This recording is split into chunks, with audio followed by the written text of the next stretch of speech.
আসসালামু আলাইকুম viewers, YouTube solution YouTube channel থেকে সবাইকে স্বাগতম। আপনার ইউটিউব ভিডিও সার্চে প্রথমে আনতে গুরুত্বপূর্ণ 5টি কাজ করতে হবে। যে 5টি কাজের বর্ণনা আমি এই ভিডিওতে দিব, সেই 5টি কাজ যদি আপনি করেন এবং সঠিকভাবে যদি করেন তাহলে অবশ্যই আপনার ভিডিও সার্চ রেজাল্টের প্রথম দিকেই আসবে এবং আসতে বাধ্য। কারণ এটা আমি নিজে আনতে পেরেছি এবং একাধিক চ্যানেলে এনে এটা আমি প্রুভ করে দেখেছি যে এটা সম্ভব। তো যে 5টি কাজ আমি এই ভিডিওতে দেখাবো, সেই 5টি কাজ যদি আপনি জানতে চান, দেখতে চান, শিখতে চান তাহলে দেখতে থাকুন। আর আপনি যদি আমার চ্যানেল নতুন হয়ে থাকেন অবশ্যই চ্যানেলটি সাবস্ক্রাইব করে পাশে থাকা বেল আইকনটি প্রেস করে রাখবেন।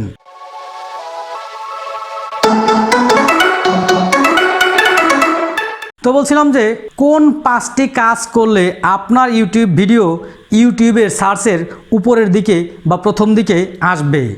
এখন এইখানে যে 5টি কাজের কথা আমি বলবো, মোস্ট ইম্পর্টেন্ট 5টি কাজ, অবশ্যই আপনি সম্পূর্ণ ভিডিওটি দেখবেন। আশা করি এই 5টি কাজ যদি আপনি করেন তাহলে আপনার ভিডিও সার্চের প্রথম দিকে আপনি আনতে পারবেন। এখন এই 5টি কাজের মধ্যে নাম্বার 1 কাজ হচ্ছে আপনার টাইটেলটা অ্যাট্রাকটিভ হতে হবে এবং এসইও ফ্রেন্ডলি হতে হবে। এখন প্রশ্ন হচ্ছে, এসইও ফ্রেন্ডলি এবং অ্যাট্রাকটিভ দুটো কি একই সাথেই সম্ভব? অবশ্যই আপনাকে দুটোই করতে হবে, কারণ আপনার টাইটেলের মধ্যে হাবিজাবি এলোমেলো কিছু লিখে দেওয়া যাবে না।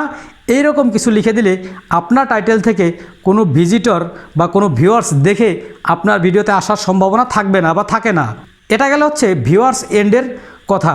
কিন্তু সার্চ ইঞ্জিন বা ইউটিউবের এন্ডের কথা যদি আমরা চিন্তা করি তাহলে আপনার টাইটেলটি যদি এসইও ফ্রেন্ডলি এবং ইউনিক না হয় তাহলে আপনার টাইটেলটি সার্চ রেজাল্টের প্রথম দিকে আনতে কোনো ভূমিকা রাখবে না এবং আপনার এই ভিডিওটি র্যাঙ্ক করাতেও আপনার টাইটেল কোনো ভূমিকা রাখবে না। সুতরাং আপনার টাইটেলটি অবশ্যই অ্যাট্রাকটিভ, এসইও ফ্রেন্ডলি, ইউনিক হতে হবে।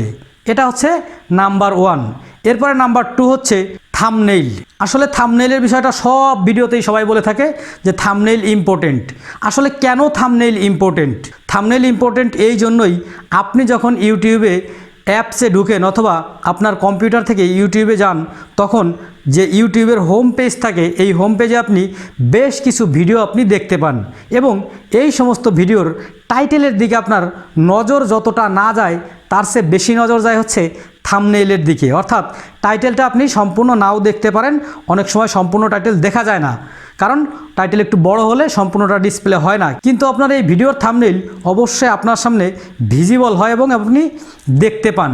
যেহেতু এই ভিডিওর থাম্বনেইলটি আপনার সামনে ভিজিবল হয় এবং আপনি দেখতে পান, সেহেতু অবশ্যই আপনাকে থাম্বনেইলে খুব বেশি করে গুরুত্ব দিতে হবে। অর্থাৎ থাম্বনেইলের মধ্যে আপনি অ্যাট্রাকটিভ কিছু কথা যদি লিখে দেন, যেটা দেখে আপনার ভিউয়ার্স আপনার ভিডিওর প্রতি আগ্রহ প্রকাশ করে এই ইউটিউবের হোম পেজ থেকে আপনার ভিডিওটি ক্লিক করে ডিসপ্লে করে।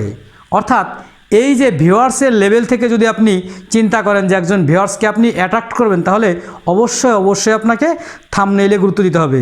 আবার একটা কাজ কখনোই করবেন না, থাম্বনেইলের মধ্যে সম্পূর্ণ থাম্বনেইল জুড়েই আপনি XYZ ইত্যাদি টোটাল ভিডিওতে যা বলছেন সব লিখে দিলেন। এটা আসলে মানসম্পন্ন থাম্বনেইল হয় না। থাম্বনেইলের মধ্যে হচ্ছে মূলত এই ভিডিওতে আপনি কি দেখাচ্ছেন বা কি করতেছেন, এই বিষয়টার যে সামারি বা একটা টাইটেল, সেটা হচ্ছে থাম্বনেইলের মধ্যে থাকবে এবং এই রকম সুন্দর একটি থাম্বনেইল আপনাকে তৈরি করতে হবে। এরপরে নাম্বার 3 হচ্ছে ডেসক্রিপশন। আপনারা যখন ইউটিউবে কোনো কিছু সার্চ করবেন, সার্চ করার পরে দেখবেন যে আপনি যে বিষয়টা দিয়ে সার্চ করেছেন এই বিষয়টা যে ভিডিওর টাইটেলের মধ্যে এবং ডেসক্রিপশনের মধ্যে আছে, ওই ভিডিওগুলোই মোটামুটি প্রথম দিকে এসেছে। তাহলে আপনার যে টাইটেলের মধ্যে যে বিষয়টা দিয়েছেন, অর্থাৎ এটাকে আমরা এসইওর ভাষায় ফোকাস কিওয়ার্ড বলে থাকি, এই ফোকাস কিওয়ার্ডটি যদি আপনার ডেসক্রিপশনেরও মোটামুটি প্রথম দিকে থাকে তাহলে আপনি বাই ডিফল্টই আপনার এই ভিডিও সার্চ রেজাল্টের প্রথম দিকে আসবে বা পাবেন বা আসতে বাধ্য থাকবে। এখন এই যে আপনি ডেসক্রিপশনটা লিখবেন, এই ডেসক্রিপশনটা আপনাকে কিভাবে লিখতে হবে? অবশ্যই আপনাকে ডেসক্রিপশনটা ইউনিক লিখতে হবে। এই ডেসক্রিপশনটা আপনি কারো কাছ থেকে কপি করে নিয়ে আসবেন না এবং একই ডেসক্রিপশন প্রত্যেকটা ভিডিওতে ব্যবহার করবেন না, একটু ভিন্ন চেঞ্জ করে ডেসক্রিপশন লিখবেন।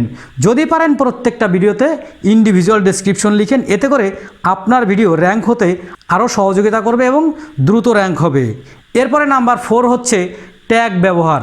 এখন এই যে নাম্বার 4-এ আমি ট্যাগ ব্যবহার বললাম, মূলত হচ্ছে ট্যাগ ইউটিউব সার্চে যতটা ভূমিকা না রাখে তার চেয়ে বেশি ভূমিকা রাখে এই আগে যে বিষয়গুলো আমি বললাম এই বিষয়গুলোর উপরে। যেহেতু এই বিষয়গুলোর উপরে বেশি গুরুত্ব দেওয়া হয়ে থাকে, সেহেতু কি ট্যাগের উপরে কোনো গুরুত্ব নাই? অবশ্যই গুরুত্ব আছে। আপনি যখন আপনার ট্যাগগুলোকে টিউব বাডি অথবা ভিডাইকিউ, ক্রোম এক্সটেনশন বা বিভিন্ন এক্সটেনশন দিয়ে দেখবেন, তখন দেখতে পাবেন যে আপনার কোন ট্যাগে কত নম্বর স্থানে র্যাঙ্ক হয়েছে, অর্থাৎ এই ট্যাগ দিয়ে সার্চ করলে কত নম্বর অবস্থানে আপনার এই ভিডিও আসবে। সুতরাং অবশ্যই আপনাকে ট্যাগ ব্যবহার করতে হবে এবং ট্যাগগুলো অবশ্যই আপনাকে খুব সুন্দরভাবে ব্যবহার করতে হবে। তো এখানে আসলে সুন্দর বলতে যেটা বোঝানো হয়েছে সেটা হচ্ছে আপনার ভিডিওতে আপনি ট্যাগ দিয়ে দিলেন যে হিরো আলম, ট্যাগ দিয়ে দিলেন যে ভাদাই ম্যা। আপনি চিন্তা করলেন যে এই সমস্ত ট্যাগ দিলে আমার ভিডিও অনেক বেশি ভিউ হবে, কিন্তু এই সমস্ত ট্যাগ দেওয়ার কারণে আপনার এই ভিডিওটির সাথে সাথে আপনার চ্যানেলটিও কমিউনিটি গাইডলাইনে স্ট্রাইক খেতে পারে, সাসপেন্ড হতে পারে। সুতরাং অবশ্যই আপনাকে রিলেটেড ট্যাগ ব্যবহার করতে হবে এবং এই সমস্ত ট্যাগ যেন আপনার ডেসক্রিপশনের মধ্যে রিচ করে, এই বিষয়টা নজরে রাখতে হবে। এইটা গেল হচ্ছে 4 নাম্বার বিষয়। এরপরে 5 নাম্বার বিষয় হচ্ছে নিয়মিত ভিডিও আপলোড। এখন এই যে নিয়মিত ভিডিও আপলোড, এই কথাটা কিন্তু প্রত্যেকটা বড় ইউটিউবারই বলে থাকে যে নিয়মিত ভিডিও আপলোড করতে হবে। কেন নিয়মিত ভিডিও আপলোড করতে হবে? নিয়মিত ভিডিও আপলোড করার মূল যে ট্রিক্স বা কারণ সেটা হচ্ছে যে কোনো সার্চ ইঞ্জিন অপটিমাইজেশন বা এসইওর ক্ষেত্রে, সেটা বিং হোক, গুগল হোক, ইয়াহু হোক, MSN হোক, যে কোনো সার্চ ইঞ্জিনের ক্ষেত্রে এসইও যখন করা হয় তখন এই এসইওর একটা মোস্ট ইম্পর্ট্যান্ট পার্ট হিসেবে বিবেচনা করা হয় রেগুলারলি আপডেট। এখন একটা ওয়েবসাইটের যখন আপনি এসইও করবেন তখন ওই ওয়েবসাইটের কন্টিনিউয়াস যখন আপডেট করা হবে, এটা হচ্ছে ওই ওয়েবসাইটের সবচেয়ে গুরুত্বপূর্ণ এসইওর একটা পার্ট। ঠিক একইভাবে আপনার ইউটিউব চ্যানেলে যখন আপনি নিয়মিত ভিডিও আপলোড করবেন তখন আপনার চ্যানেলটি বাই ডিফল্টই ভালো র্যাঙ্কে থাকবে এবং ভালো র্যাঙ্কে যাবে। এখন প্রশ্ন করতে পারেন, ভাই আমি তো 50টা ভিডিও আপলোড করছি গত 50 দিনে, আমার চ্যানেল তো এখন পর্যন্ত মাত্র 10টা সাবস্ক্রাইবার বা 20টা সাবস্ক্রাইবার বা আমার চ্যানেলের কোনো ভিডিও সার্চে আসে না। আপনার চ্যানেল তো এখনও সেই পর্যায়ে যায় নাই যে পর্যায়ে গেলে আপনার চ্যানেল সার্চ করলেই প্রথম দিকে আসবে। এই পর্যায়ে যাওয়ার জন্য আপনাকে একটু ধৈর্য ধরতে হবে এবং একটি নির্দিষ্ট জায়গা পর্যন্ত পৌঁছাতে হবে।